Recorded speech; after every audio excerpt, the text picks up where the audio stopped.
É o seguinte, uma história muito rápida.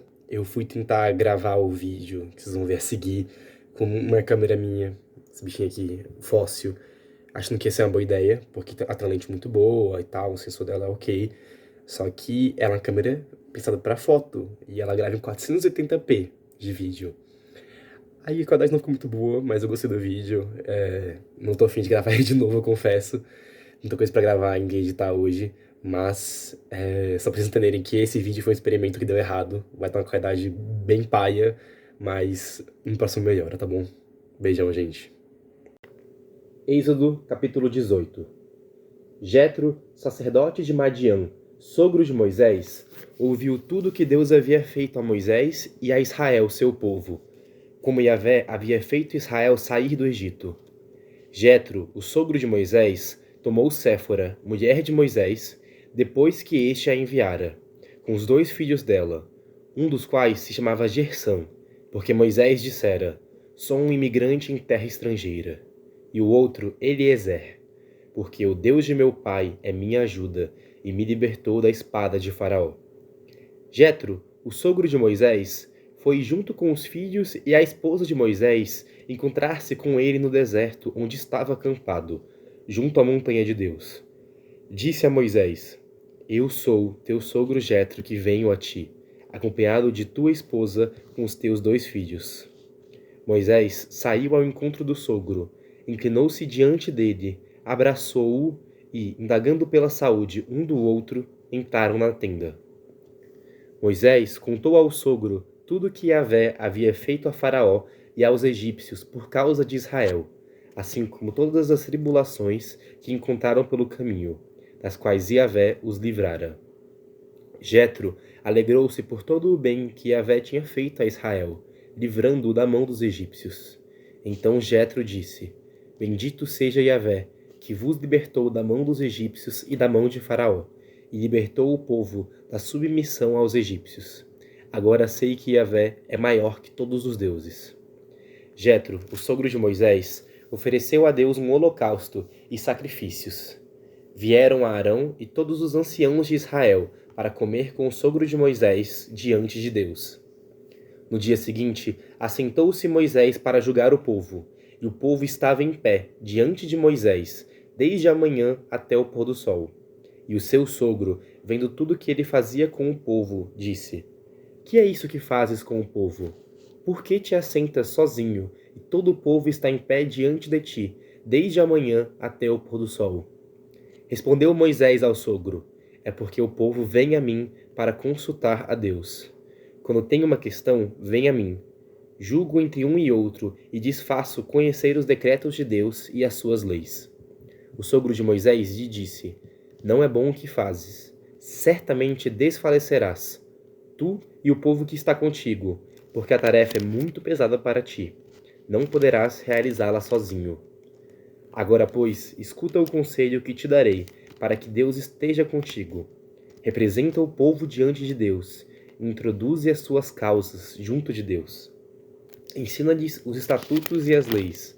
Faze-lhes conhecer o caminho a seguir e as obras que devem fazer. Mas escolhe do meio do povo homens capazes, tementes a Deus, seguros, incorruptíveis, e estabelece-os como chefes de 1000, chefes de 100, chefes de 50 e chefes de 10. Eles julgarão o povo em todo o tempo. Toda causa importante atrarão a ti, mas toda causa menor eles mesmos julgarão. Assim será mais leve para ti, e eles levarão a carga contigo. Se assim fizeres, e Deus te ordenar, poderás então suportar este povo, que por sua vez tornará em paz ao seu lugar. Moisés seguiu o conselho de seu sogro, fez tudo o que ele havia dito. Moisés escolheu em todo Israel homens capazes, e estabeleceu-os como chefes do povo, chefes de 1000, chefes de 100, chefes de 50 e chefes de 10. Eles julgavam o povo em todo o tempo. Toda causa importante, eles a levavam a Moisés. Toda causa menor, eles mesmos a julgavam. Depois, Moisés deixou o seu sogro voltar, e ele retomou o caminho para o seu país. Bem, então vamos lá, seguindo aqui com nossa análise. Esse capítulo tem 2 partes bem divididas, né? Primeiro, a conversa de Moisés com Jetro, e depois o sacrifício e a conversa de Jétro dando as dicas para Moisés que deveria reorganizar o povo e dividir esse poder que ele tem de julgar.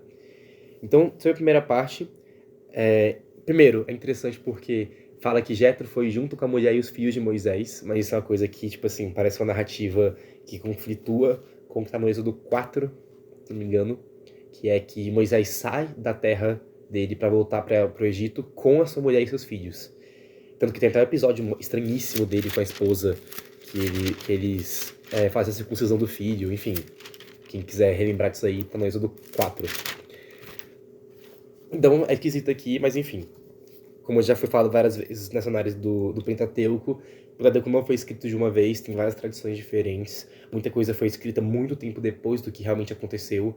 Então é muito mais importante a gente entender o contexto histórico, a intenção e a teologia do que está acontecendo, do que realmente se ater à narrativa propriamente dita, porque às vezes você vê que o contexto histórico conflitua com ele mesmo, né? Porque não era essa a preocupação de quem escreveu. Bem, interessante também que Jétro não é judeu, mas ele reconhece a grandeza de Yahvé. É interessante você ver que, apesar de, claro, os judeus acreditam que Yahvé é o único Deus, mas eles usam muito essa linguagem do Yahvé é o maior dos deuses, é maior que os outros deuses. E eles falam isso no contexto mesmo assim, que eles estavam no meio dos pagãos, eles tinham que conquistar essa terra nova.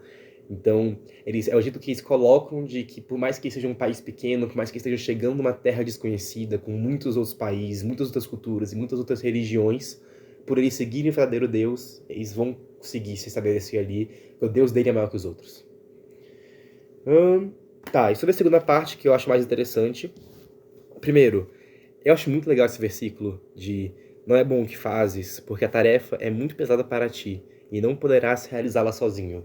Eu leio isso não só no sentido daquele que está no comando, aquele que está à frente, ou aquele que é o pastor das ovelhas, mas de cada um de nós, na nossa vida de salvação. A gente não deve estar sozinho nessa caminhada, a gente precisa de amigos. Para quem tem a vida sacramental, a gente precisa da comunidade, a gente precisa dos nossos companheiros clérigos, a gente precisa do nosso companheiro de matrimônio. Então, não é bom que o homem esteja só. A gente usa isso muito forte para o matrimônio, né, que é estabelecido ali entre Adão e Eva, mas isso vale para qualquer situação. Não é bom que o homem esteja só na sua vida, especialmente se está só de Deus, né? E bem, ele fala então da importância de que existam pessoas que representem o povo diante de Deus e introduzam as suas causas junto de Deus. Também acho isso muito legal, porque isso tem um paralelo tanto com a igreja, daquelas pessoas que recebem a autoridade do Papa, que tem toda a questão da sucessão apostólica com os bispos, e eles levam esse poder, esse sacerdócio para os padres, que levam isso, enfim, pra gente, na missa, né? Então, tem isso, e além disso, a questão de introduzir as causas junto de Deus. Uma figura mostrando assim, que é válido que pessoas que estejam à frente do povo, pessoas que são idôneas, que levem as intenções das outras pessoas de Deus, as causas deles, para Deus. Gente, a gente interceder para os nossos irmãos é uma coisa super comum. Então, assim, realmente a questão da intercessão dos santos, achar que as pessoas que estão mortas, que estão agora já junto de Deus, não poderiam interceder também, não faz sentido, gente. É isso, sacou? A gente também tem essas pessoas que já estão lá junto de Deus, levando as nossas causas também, que a gente pode pedir para elas isso. Tá. Essa prática dos juízes já sugere um povo mais sedentário e numeroso, o que não é o caso aqui ainda, né? Muita gente saiu do Egito, mas ainda assim, isso mostra que já é uma organização, assim, que vai gerar uma política mesmo entre as tribos, né? Você vê que já sugere que não é algo que dá para Moisés gerenciar. Então, isso provavelmente está sendo uma explicação histórica ou até, não vou dizer mítica, mas assim, tenta ser a explicação de por que mais pra frente o povo vai estar fazendo isso. Porque o primeiro livro, depois do Pentateuco, é o livro dos juízes. Então, vai ser a organização política que vai acontecer em Israel no tempo próximo, na sua primeira geração como nação mesmo. Que mais? Sim, e a última coisa que eu queria falar é que o termo homens vai ser muito delicado da gente discutir sempre na Bíblia, por causa do duplo sentido que ela tem, né? Que pode ser seres humanos do sexo masculino ou pessoas do gênero humano. Então, isso vai gerar uma confusão, porque aqui no mesmo fala, escolhe do povo homens capazes, tementes a Deus, seguros, enfim, mil e umas coisas para serem os juízes. E aqui não tá falando de pessoas do sexo masculino.